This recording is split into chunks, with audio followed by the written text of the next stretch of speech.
Namaste. My name is Nilesh Sinha and welcome to my channel Pilgrimage Varanasi.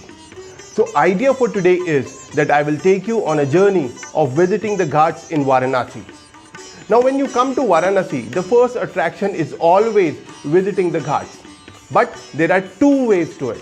One, if you're coming as a tourist, the first thing you really want to go to River Ganga and visit the ghats. And the second thing is, if you are a pilgrimer, the first idea of yours is to visit the ghat and take a dip in the River Ganga. When you come to Varanasi, the first thing what you should do, you should start your journey from the south part of the city. And the first ghat will be Assi Ghat. It is situated on the confluence of two rivers, Assi and Ganga. Although from last 4 decades, when you visit that place, you will not find where exactly the Assi river is meeting the Ganga. As in the 80s, the municipal corporation has further shifted the stream of river Assi southwards. This is the only ghat amongst all the ghats in Varanasi which is still a clay ghat.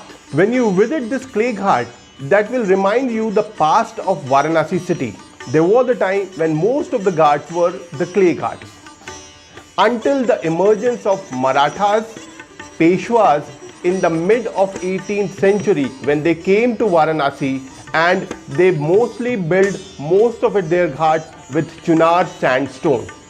They were the main constructor of the ghats in Varanasi. After bathing here in Ganga, we must visit a temple called Assi Sangameshwara Mahadev Temple. It is situated on the head of Ghat Assi, further inside towards a lane which is not very far from the river Ganga. There are 5 important ghats which I have just started explaining it to you, which is the part of Panch Tirtha. That means visiting the 5 important pilgrimage centers in Varanasi. Now from Assi, we will move towards the very important ghat of Varanasi city called Dashashwamedh Ghat. The most popular ghat along the river Ganga, drawing large number of bathers each morning at dawn. Here you're gonna see the rows of pilgrim priests whom popularly we call as Ghatiyas, Pandas or Tirtha Purohits. Before I'll give you more explanation about Dashashwamedh Ghat, I would like to tell you what does ghat mean. If I'll give you a philosophical meaning to it, I would say this is an interlinking bridge which is connecting heaven as in river Ganga to earth as in the city, Varanasi. It is such a beautiful way of explaining the ghat. Now coming back to Dashashwamedh Ghat, there is a mythological story which is related to this ghat. How does this ghat got its name? Lord Brahma has performed here the 10 Ashwamedh Yajna here. Dasha means 10, Ashwa means horses, Yajna means a prayer has been performed here. This is a mythological story, but when you talk to a historian over here, they have a different belief. They said in the 2nd century AD, there was a dynasty called Bhara Shiv Naga dynasty who has performed the Ashwamedh Yajna here. Although one thing is more or less confirmed, that 10 horses were sacrificed here, and that is how this place has got its name. It will confer the lavish of 10 Ashwamedh Yajna whosoever will bathe here. The ancient name of Dashashwamedh Ghat is Rudrasar. This is also the very place where every evening, that evening ceremony which we call it Aarti, takes place here. Here we have one of the very important temple of Ma Shitala Devi situated on the Dashashwamedh Ghat. The north side of the Dashashwamedh Ghat is also called Prayag Ghat. Pilgrims, after bathing here, they visit one of the most important temple of Varanasi called Vishwanath Mandir. or Vishwanath temple, which lies very near to Dashashwamedh Ghat. From here we will be moving towards Manikarnika Ghat, one of the very important cremation site in Varanasi. Manikarnika Ghat is also surrounded by few very important temples in Varanasi, because of which it is called the Siddh Kshetra or the field of fulfillment. In Varanasi, mostly the important temples of the city situated alongside the ghat or the bank of river Ganga.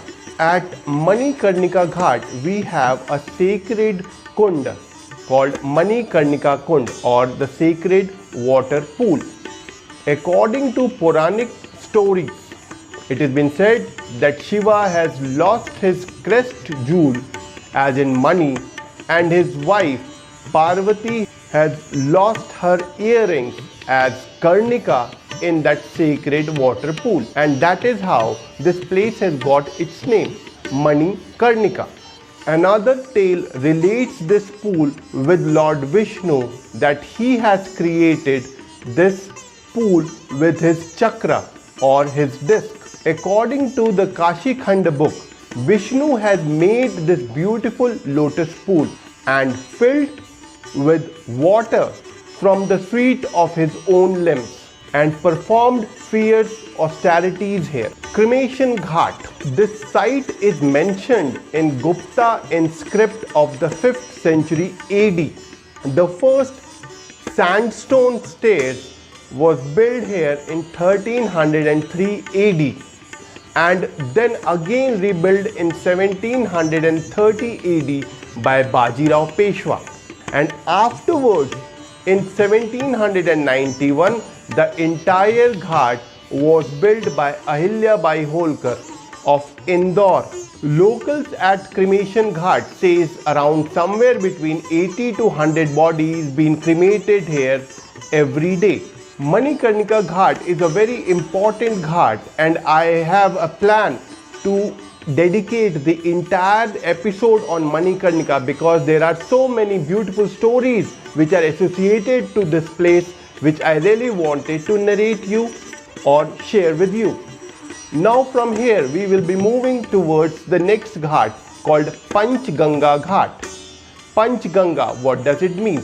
Panch means 5, Ganga means 5 Ganges meet here to river Ganga underground, and this is also the very site where once one of the very important Lord Vishnu temple was situated in its magnificent glory until 1658 AD.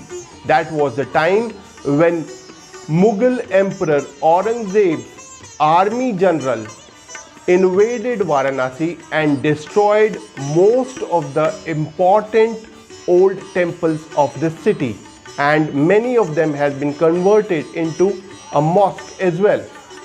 The temple over here was named as Bindu Madhav Temple. The temple of Bindu Madhav was destroyed and converted into a mosque. Now we have a very magnificent mosque at the place where the temple used to be until 1658 AD. This is also the very place where Sant Kabir met his Guru Ramanand Ji and got the Guru Mantra from him. The riverfront of Panchganga Ghat is notable for dozens of cubicle shrine rooms that open out on the river.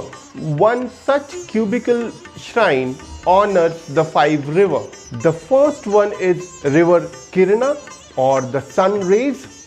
The second one is Dhut Papa, cleansed of sin. Then we have Jamuna, Saraswati and Ganga.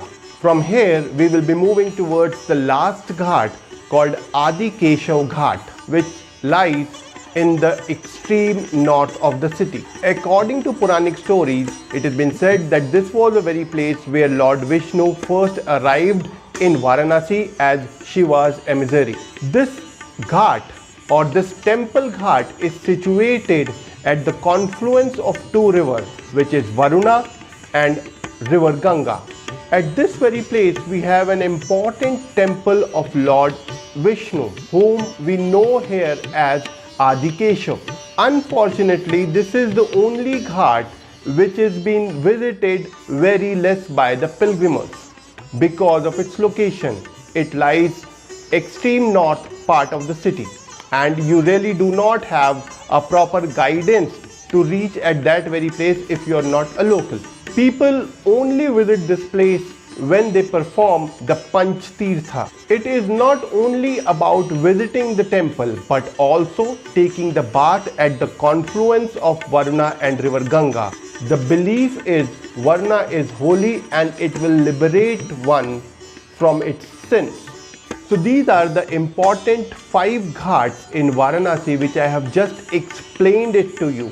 When you visit Varanasi for pilgrimage, you will be taking bath in all these 5 ghats and visits important temples on these ghats. According to sequence wise, the first ghat will be Assi Ghat, second one will be Dashashwamedh Ghat, third one will be Panchganga Ghat, fourth one will be Adi Keshav Ghat, and the fifth and the last one will be Manikarnika Ghat.